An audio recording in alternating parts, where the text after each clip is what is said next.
안녕하십니까. 저희는 강처럼 부르게 그리고 슬기롭게 가람슬기팀입니다.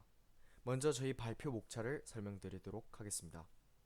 첫 번째로 탐구 주제, 두 번째 탐구 동기, 세 번째 인터뷰 및 결론, 네 번째 느낀 점입니다. 먼저 탐구 주제입니다. 저희가 발표할 주제는 학교 진로 프로그램에 대한 실효성과 해결 방안입니다. 진로, 이보다 살아가는 데 있어서 많은 영향을 미치는 것도 잘 없을 겁니다. 살아가는데 필요한 재화나 삶의 성취감 등 우리의 삶은 이 진로와 밀접하게 연결되어 있습니다. 저희는 여기서부터 출발했습니다. 우리의 진로 교육은 어디서 받을까? 그게 도움이 될까? 그러던 중 학교에서의 진로 교육에 대해 생각하기 시작했습니다. 과연 학교에서의 진로 교육은 도움이 될까? 먼저 학교에서 얼마나 진로 교육을 받았는지 알아야 했습니다. 저희는 여러 가지 궁금증들을 해결하기 위해 설문조사를 이용했는데요. 2020년 6월 1일부터 2020년 6월 19일까지 중학생부터 대학생 296명 대상으로 설문을 진행했습니다. 첫 번째로 학교에서 진로 교육을 받아봤냐는 질문에 전체 응답자 중 90%가 그렇다라고 대답했습니다. 많은 학생들이 학교에서 진로 교육을 받았다는 것인데 과연 도움이 되었을까요? 두 번째 질문으로 학교에서 하는 진로 활동이나 교육이 진로를 설정하는 데 있어서 도움이 되었냐는 질문에 도움이 되었다는 응답은 40%, 도움이 되지 않았다는 응답은 60%에 달했습니다. 왜 이 60%의 학생들은 학교에서의 교육이 도움이 되지 않았을까요? 이것이 저희 팀의 주제라고 할 수 있겠습니다. 먼저 저희는 진로를 선택할 때 어떤 기준으로 선택하는지, 어떤 것을 중요시하는지 물어보았는데요. 자신의 적성을 진로 선택에 가장 중요한 것으로 꼽는 학생이 58%에 달했습니다. 다음으로 학교 진로 프로그램이 도움이 되지 않는 이유를 묻는 질문에는 23%의 응답자가 실용성이 없어서 라고 대답했고, 다음으로 주도적인 참여가 이루어지지 않아서, 내용이 부실해서가 뒤를 이었습니다. 학생들이 진로를 선택할 때 가장 중요시하는 적성을 찾아야 할 학교 진로 프로그램이 실용성이 없어서, 내용이 부실해서 라는 평가를 듣고 있어 안타까웠습니다. 다음은 저희가 설문을 진행하면서 나온 의견들인데요. 실용적인 진로 프로그램과 직업 체험을 기반으로 하는 활동에 대한 수요가 높음을 알 수 있었습니다. 이렇게 설문조사를 했음에도 학교 프로그램에 대한 정확한 진단을 하기가 힘들었습니다.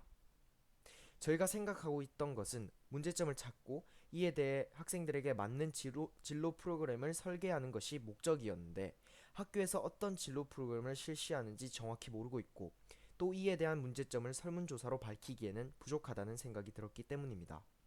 그래서 저희는 학교의 진로 선생님께 인터뷰를 신청했습니다. 여러가지 질문을 드렸는데요. 하나하나 친절히 대답해 주셨습니다. 먼저 학교 진로 프로그램에 대한 질문을 드렸습니다. 저희 학교에서는 UCC 대회 창체 진로 시간 수업, 진로 체험, 직업과 관련된 검사, 멘토 멘티 수업 등을 하고 있었습니다. 가장 중요한 것이 바로 문제점입니다. 학교 진로 프로그램을 할 때 문제점을 사회 인프라 부족, 형식적인 직업 체험, 성적과 직업 체험의 갈등 등으로 말씀해 주셨습니다. 그래서 저희가 또 조사를 해보았습니다. 보시는 표는 서울과 포항의 직업 체험처 비교인데요. 꿈길 사이트에서 정확한 수치를 찾아보실 수 있습니다. 보시는 것처럼 서울의 청소년 인구는 포항에 비해 압도적이죠. 직업 체험처도 차이가 엄청납니다. 이 표만 보면 인구 차이 나는 만큼 직업 체험처도 차이 나는 것이 당연한 거 아닌가 라고 생각하실 수 있지만, 직접 비율을 따져보면 서울시는 1760명당 1개 직업 체험처를 사용할 수 있는 반면에 포항은 2883명당 1명꼴로 체험처를 사용할 수 있었습니다. 거의 1000명 차이가 나는 것이죠. 실제로 보니 조금 충격이었습니다. 체험처도 부족한데 학교 측에서는 안전사고나 성적 등을 이유로 채용을 꺼린다니 문제가 아닐 수 없습니다.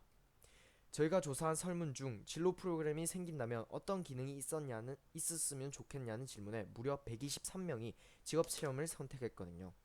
이 점을 고려했을 때 직업체험을 하긴 해야 하는데 학교 입장도 무시할 수 있는 것이 아닙니다. 그래서 선생님께서는 해결책으로 지역사회와의 연계를 이야기해 주셨습니다. 충분한 예산과 인력을 바탕으로 소규모 채용이 필수적인데 이는 학교에서 자체적으로 실시하는 것이 어렵다고 하셨습니다. 인터뷰를 마치고 저희의 결론은 각자에게 맞는 체험을 기반으로 한 소규모 진로 프로그램이 필요하다는 것이었습니다. 하지만 학교에서의 소규모의 진로 프로그램은 앞서 말씀드린 문제점들이 있기에 실현되기 힘들다고 생각합니다. 그래서 저희가 구상한 프로그램은 대학생, 은퇴자, 재능 기부자 등으로 이루어진 다양한 분야의 많은 전문가 인력을 이용하여 학교와 연계해 학교에서 하지 못하는 부분을 보충하는 것입니다. 만약 이렇게 된다면 더 이상 학생들은 진로 프로그램을 실용성이 없어서 내용이 부실해서 라고 생각하지 않을 거라 생각합니다. 마지막으로 느낀 점입니다. 우선 코로나로 인해 더 많은 사람들과 직접 만나서 할 수 없다는 것이 가장 아쉬웠습니다.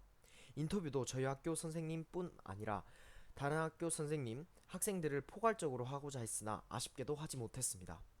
그러나 이번 대회로 인해 진로에 대해 막연히 생각하던 것들을 정리할 수 있는 기회가 생긴 것 같고 앞으로의 진로에 대해 깊이 고민할 수 있는 시간이었던 것 같습니다. 저희 발표는 여기까지입니다. 들어주셔서 감사합니다. 저희는 대동고등학교 가람 슬기틈이었습니다.